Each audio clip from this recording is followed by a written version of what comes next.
Bismillah ar-Rahman ar-Rahim. Good morning. Thank you so much for hosting me in this press conference. I'm delighted to be here today. As you all know that since 2014, Yemen is facing a catastrophic situation. The Houthi militia committed a coup in 2014. Then we entered a war led to all what the mess that we are now facing in Yemen and the region also. Houthis committed to a lot of violation against the humanity. I don't want to go and explain in details. I mean, just I will refer you to the panel of expert UN panel of expert report. They reported thousands of violations against humanitarian. The Houthis established a policy state in the areas controlled by them for since the coup until now. The Yemeni government since the beginning, we never spare any efforts to utilize any chance to sit on the table and to have peace process or to deal positively with any of these offered peace process. Lately, what's called the roadmap, which brokered by our Saudi brothers, and just before the escalation in the Red Sea. We were all the rumors, all the signs was about that we are in a very late stage to sit on the table again and to revive the peace process. Since what we have been witnessing now in Gaza Strip, Houthis claim that they are. Portray their action as that they are defending the rights of our brothers and sisters in Gaza and the West Bank. Our position in the Yemeni government is very clear. On one hand, that we are supporting the Palestinian cause. We are thinking that what's the Israeli occupation forces is doing in Gaza is kind of genocide, and it's an unacceptable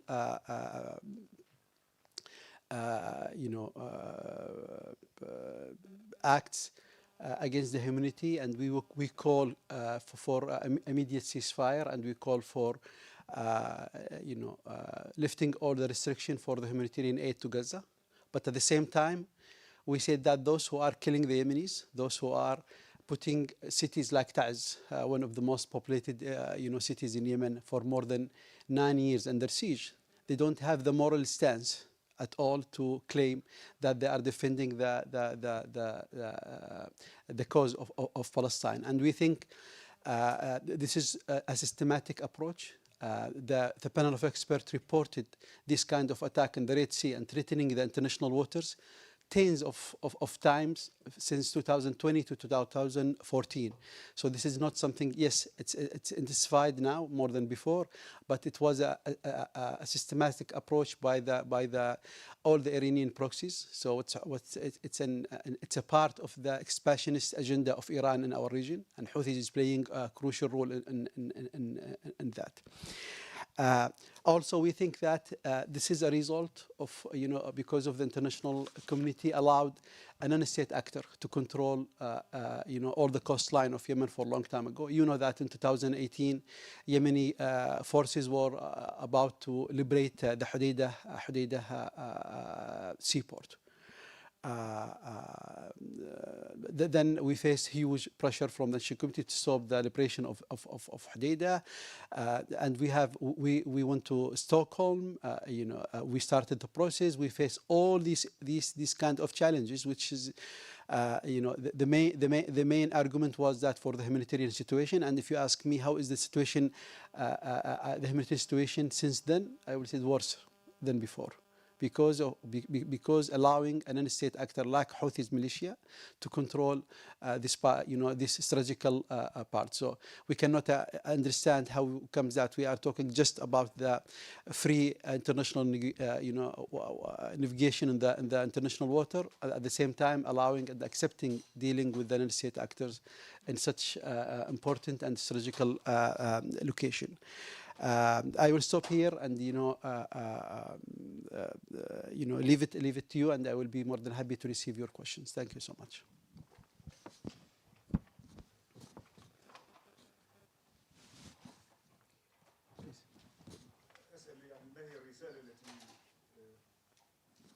الرسالة التي تنقلونها إلى المسؤولين الأوروبيين، ماذا تطالبون بالضبط الآن في لوقف تصرفات الحوثيين من جهة وللمساعدة أيضا على رفع المعاناة الإنسانية التي تحدثتم عنها؟ If you can explain what is your message to the European Union today, what will you request, and in the humanitarian side in Yemen, what do you need? Will I repeat myself, unfortunately, because I was here 2 years ago in Brussels, and we asked for the EU to adopt a new approach towards the Yemeni cause. Just humanitizing the, and dealing just from humanitarian perspective with the cause in Yemen will not resolve the problem. Without having a more comprehensive approach, towards the cause in Yemen, more political, economical, security and military approach, dealing with the problem from its cause, its roots, not just impacts and effects, will not resolve the problem. We call for a full partnership with the Yemeni government. First, using all the cards and maximize the pressure, designate Houthis as a terrorist group, support the Yemeni government economically, support our coast guards, and that is in alignment with the recent and the latest Security Council resolution, which ask and call and urge the international community to support the Yemeni government. And regarding the humanitarian situation, we ask the international community to channel all the money through the central bank of Yemen, based in Aden. We ask to move all the humanitarian organization, and not to let Houthis blackmail the international community by using all these means. Sorry. Please. Hello, Catherine Fior. I'm a freelance journalist. I just wanted to ask you what your response is to the bombings by the US and UK support bombings, and I'm just wondering why didn't it? I don't know what you're going to say, but I mean the wider response in terms of there were no partners from the Middle East involved in that. Why do you think that was? An additional question: I recently watched a BBC World Service documentary about the involvement of the UAE in Yemen, and how mercenary forces were brought in and targeted what seems to be, human rights activists, lawyers, members of parliament. I don't know whether you've seen this documentary, and if you've got any comments on its contents and the criticism of what's happening at the moment. Okay, thank you. Well, first of all, I mean, we issued a statement, directly after the British-American operation in Yemen, and we said that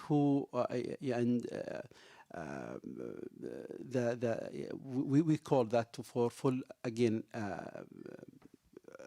coordination and partnership with the Yemeni government, and we said the only way to get rid from this Houthis militias is by supporting the Yemeni government, and the Yemeni government is the one who are responsible of protecting the sovereignty of and also the security and the stability of the navigation in the Red Sea.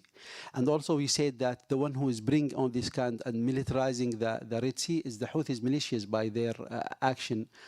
And allowing them continuing this kind of action will bring more destabilization to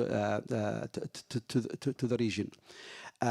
We think, just by airstriking the Houthis, just as a sole and only means, will not resolve the problem without using all the other cards and all our other means. That will be just an immediate response to short-term danger. So it has to be more in the mid and long term.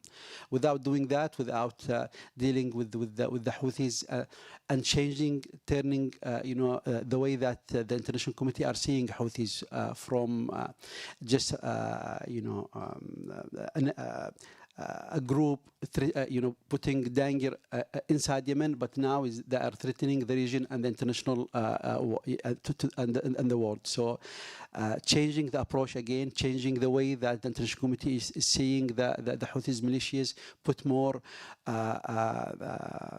attention to their ideology and the way they are thinking to Yemen and to the region and to the world. Without that, it will be, I think, just an immediate and short-term reaction. That we have been facing this kind of report, this kind of narratives long time ago. The Arab coalition for a long time, they dealt with this threat for a long time. And they have been faced, unfortunately, by the press and by the international community for a long time. And we dealt with this kind of stories and narratives long time ago. And I think I will refer you to the panel of experts and this kind of report and response that the Yemeni government and the Arab coalition respond to it. And I think you will get the answer. So I don't want to again, enter to this kind of narratives, which derail the attention to the real threat that we are facing now in the region. Thank you so much. Please. Hello. For Minister, the EU said yesterday it would launch its own military operation very soon in the Red Sea. And what is your comment on this? Do you think EU's move is good or bad for the stability in the region? Thank you. Ensuring the international maritime, this location is very important for the international world. 15% of the trade, the international trade, passing through this passage, and this is one of the most vital aspect of Yemen. Being in this strategical location, and for a long time we said that pay attention to this important thing is crucial for the long term by not allowing the state actors by building the capacity of the Yemeni government and building the national institution, especially the Yemeni Coast Guard, to play this role. We understand that the international community is very concerned about the international trade, and they want to ensure the transportation and in this very important international strike. But also, this will not be the only and way to deal with that. So again, I will refer to that changing on the way and the strategy that they are seeing Yemen and dealing with the problem in Yemen by more strategical long-term approach, supporting the Yemeni government and the national institutions, have more consultation with the region, because region has to play Yemen and region has to play the main role. Then also, integrate that with all the international attempts and efforts, including the European, new mission.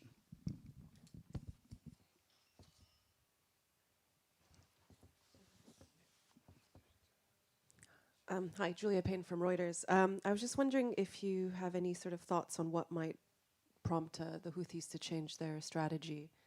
And what might drive them to stop these attacks in particular? Well, Houthis will not stop this kind of attempts. Houthis, benefited from that, and they think that by claiming and using the Palestinian and Gaza cause and the issues to spread out their ideology. Houthis, there are two factors. One, the Houthi ideology itself, and what is it represent, and how they are thinking to themselves as a group that they have divine right to rule Yemen, as a group that have been missioned by God to play these rules. All these kind of theoretical, religious background. So this is one main factor, and we have to understand that. And without understanding that, it will be difficult to understand what's going on now in Yemen. Secondly, is the the Iranian strategy and the proxy groups that and how they are behaving and how they are acting in the region. Again, I mean, without not maximizing the pressure on the Houthis and using all the means and get these cards, from their hands, the Houthis will not. And also, I mean, allowing what's going now in Gaza and the continuing attack and not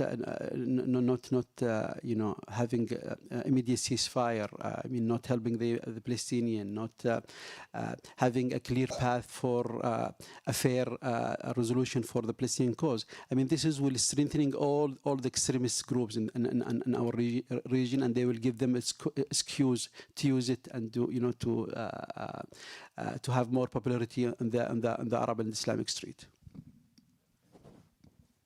Sorry, just a follow-up question on, you were saying you need more support for Yemen institutions and to build capacity. Have you asked, are you here to ask for a specific funds or a specific measure from the EU? Can you be a bit more precise about what you need exactly? I think we need an implementation for the Security Council resolution asking the International Committee to support the Yemeni forces, especially the Coast Guard. I think there are a lot of examples before. I think the European Peace Facility is an example of how the EU can help. Helping Yemen for non-defensive facilities to enable the Yemenis. You know that since October 2020, the Yemeni government is not able to export oil because Houthis attacked all our facilities. So all the world is talking about the humanitarian situation in Yemen, the economical problem that the Yemeni government is facing. While we have a lot of resources that we can use with some help from the International Committee, we will be able to use our own resources to help our people to elevate the humanitarian situation, but also to deal with this threat.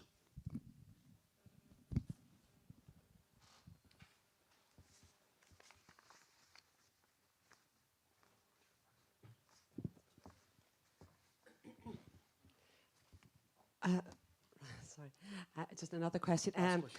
You're a bit dismissive of my question about the BBC documentary. I mean, I think new evidence come to light, and surely, if you want a stable situation in Yemen, you're going to have to find a stable political solution with human rights actors and legal lawyers and parliamentarians not being targets. So that's just, I'd ask you a bit more on that. You welcome the involvement of the UK and the US in terms of targeting. You say it's not enough, you need a more complete solution, but would you like them to do more in response to what's happening in Gaza? I mean, because at the moment there are almost no consequences for Israel from the EU in terms of what's going on and what is, as you described yourself, as something akin to genocide. Thank you. I mean, I already respond to your questions, and I said I clearly, explain our position towards what's going on in Gaza, and I said, well, an immediate ceasefire calling for, and that was the Arab League position since the beginning, that we are calling for immediate ceasefire. We said with all the Arab countries want to see a political path, responding to the Arab initiatives with the two-state resolution.